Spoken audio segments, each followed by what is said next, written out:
Poltergeist, bruises, scratches, furniture thrown, half-eaten sandwiches, hooded figures, lights on and off, disembodied voices, objects thrown, attacked by a carpet sweeper, milk poured over your head. We're just making things up now. Oh, hey, just going through a checklist of possible paranormal activity you might experience in your home. You get one or two of those things, you have a serious issue. But what if you had every one of those things and more? That's going to be a problem. This next story is about a house in England that's been called the most haunted house in the UK. And while that's debatable, what is not debatable is this is extremely strange. Located in West Yorkshire, England, Ponterfract is home to a population of around 30,000 and has a rich history that dates back to the 11th century, when it played vital roles in both the War of the Roses and the English Civil War. It's a market town with a vibrant cultural and art scene, with a wide range of museums and galleries, and hosts numerous festivals and events throughout the year. One home in Ponterfract sits at 30 East Drive. It's a detached-style two-story brick house that sits atop a small hill on a corner adjacent to a roundabout. On the surface, it appears unremarkable and commonplace, but this particular home has attained a reputation for being one of the most haunted houses in the UK and quite possibly the entire world.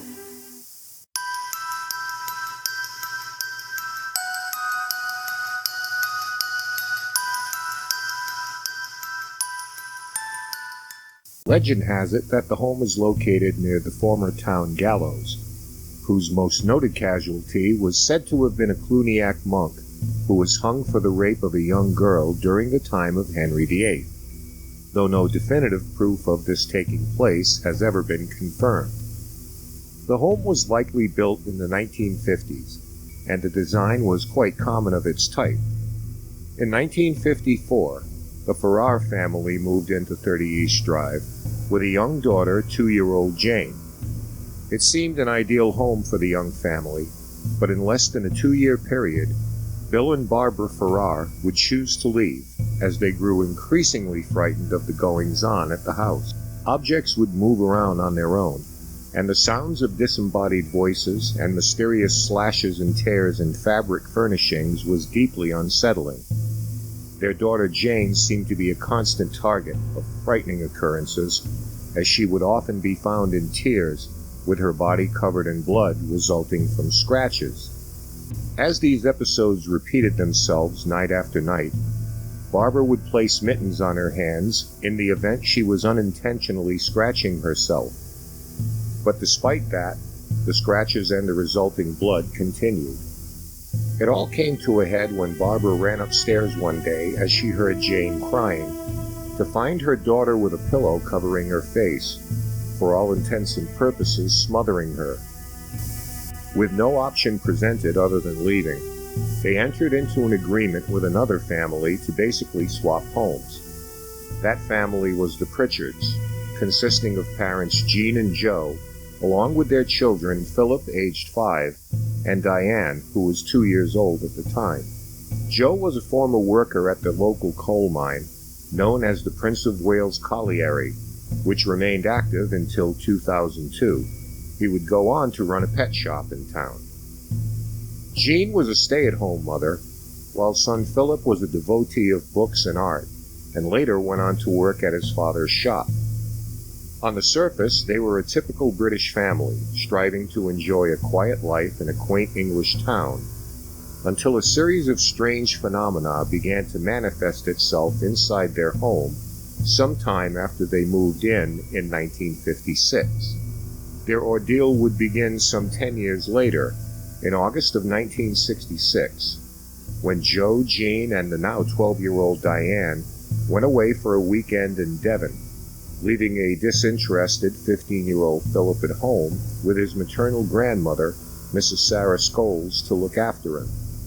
On the first day they had left, Philip came in from outdoors where he was reading in the garden to pour a drink for himself, and saw a white powdery substance falling from a height of about 5 feet off the floor, accumulating in the living room where his grandmother sat knitting, oblivious to what was happening.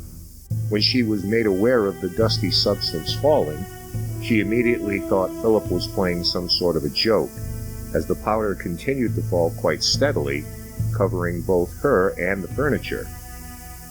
Assured Philip was not responsible for this, they both were naturally quite stunned and bewildered by what was taking place.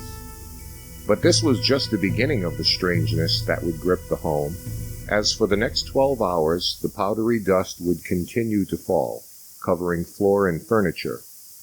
Mrs. Scholes had already summoned her daughter Marie, Philip's aunt, to observe what was happening, and as Marie went to the kitchen to get some utensils to help clean up the mess, concentric circles of water began to form on the kitchen floor, which she mopped up only to have more appear, even after a neighbor was called upon to turn off the water supply to the house. A green sludge then started to emerge from the water taps, and if that was not unsettling enough, dried tea and sugar were being expelled from a tea dispenser and scattered all over the counter.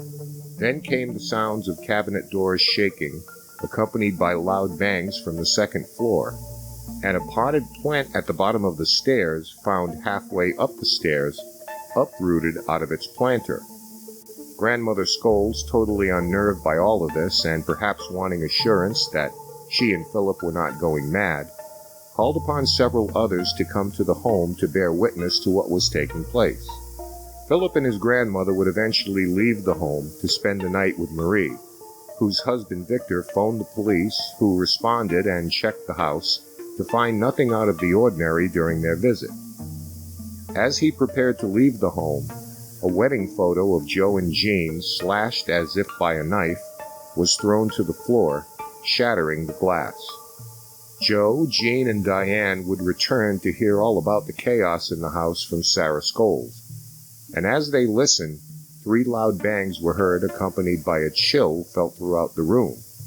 But after that, things would remain quiet for a 2-year period, with no further anomalies taking place. Then one day in 1968, Jean was redecorating Diane's room when she noticed both odd temperature fluctuations upstairs and then heard some odd bangings. Then, without warning, a paintbrush flew across the room, missing Jean's face by mere inches. Still a bit unsettled, overnight Jean had gotten up to use the bathroom when she heard a noise coming from inside Diane's room. When she went in to see what was happening, she saw a strip of wallpaper standing on end in midair, moving about in a snake-like manner. Then a carpet sweeper lifted off the floor and began swinging itself as if someone was wielding it like a club. Jean retreated to her room as other items inside the room were launched toward her. Eventually, the entire family was awakened by the bedlam that was taking place. Over a period of months, these bizarre activities took on 2 forms, some considered to be by nature benign, with others being much darker and more menacing, with most of those occurring in and around Diane's bedroom. The more non-threatening events were even, at times, amusing, and the ghost would come to bear the name Mr. Nobody, which eventually would be changed to Fred, as that seemed a bit less ominous.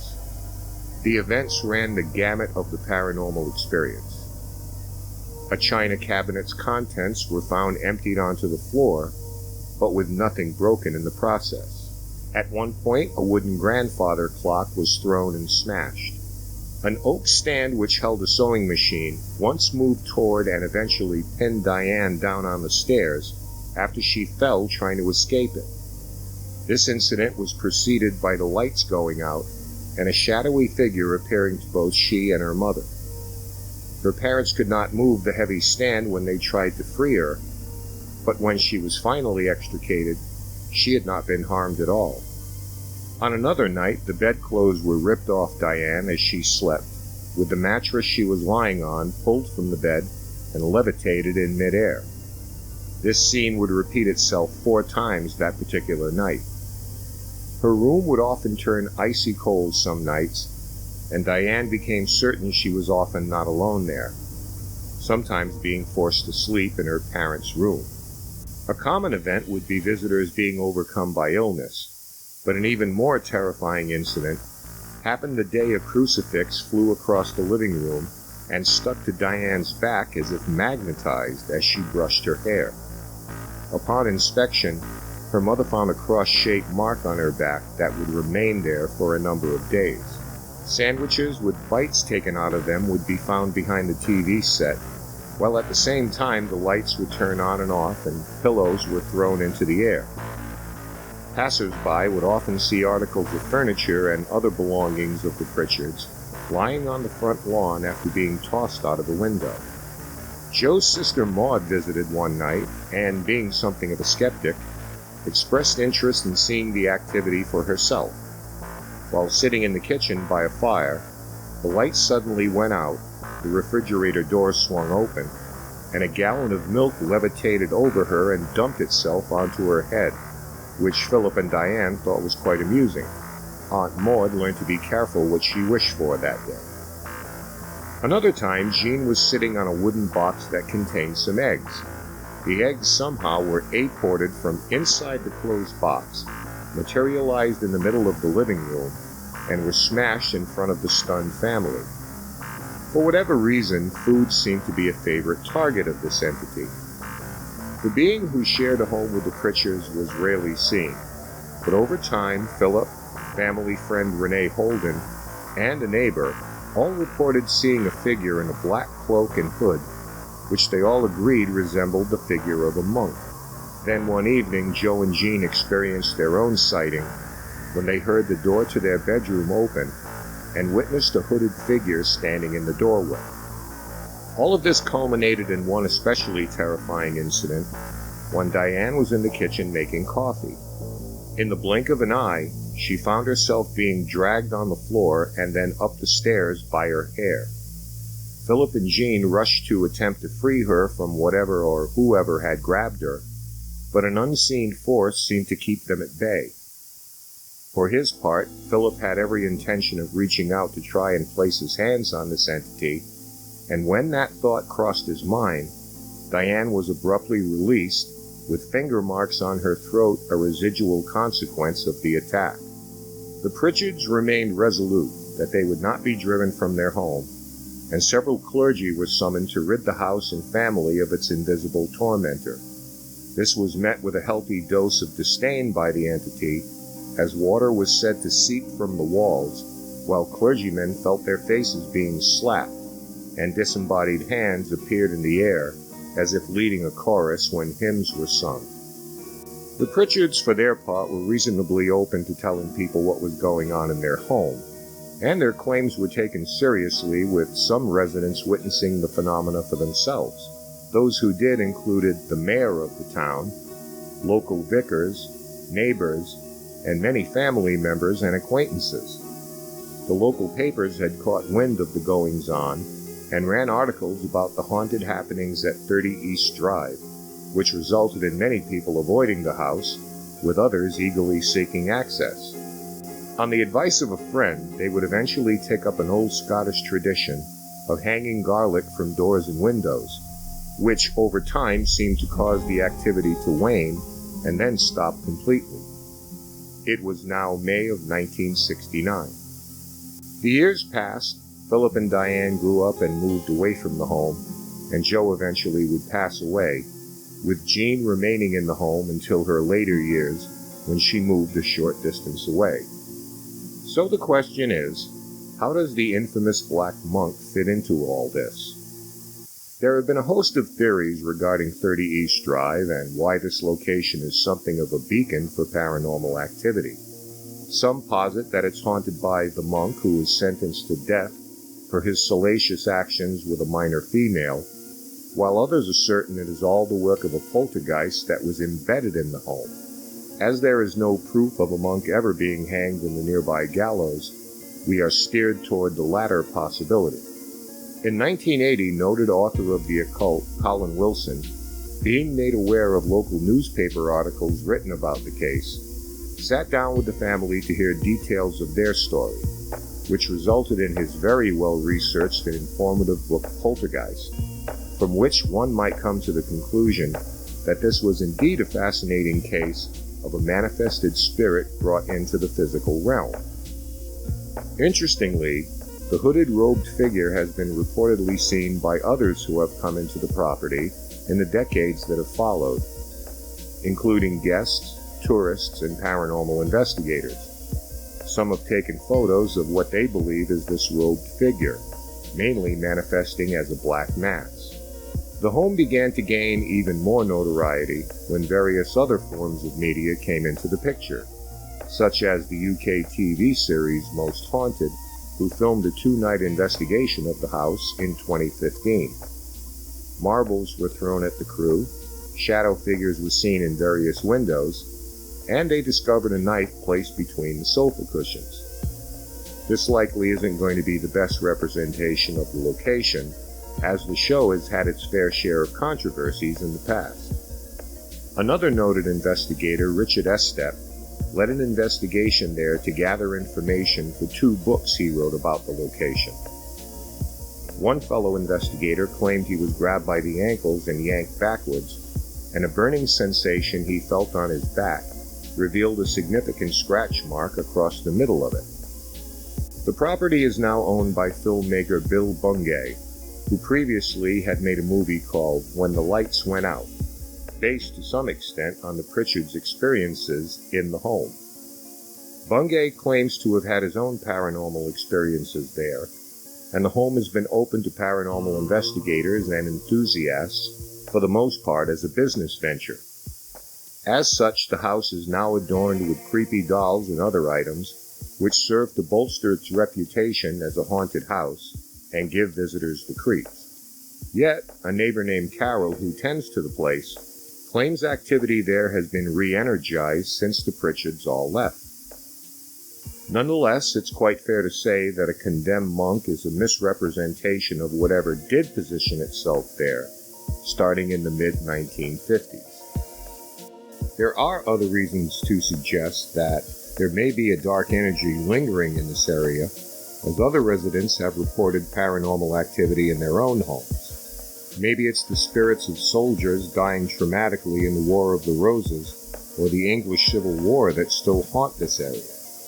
Perhaps that, paired with the adolescent angst that introduced itself into a mix when a 15 and 12-year-old lived there, created a tulpa of sorts, a sentient being manifested through spiritual or psychological means. Now, just because a place is open for business doesn't mean real paranormal activity doesn't exist there. In fact, the collective conscious of people who visit could regenerate inactivity and make it all very real. But I think it's safe to say that the property at 30 East Drive in Ponterfract is a paranormal crossroads that remains an example of what happens when its haunted past intersects with the present.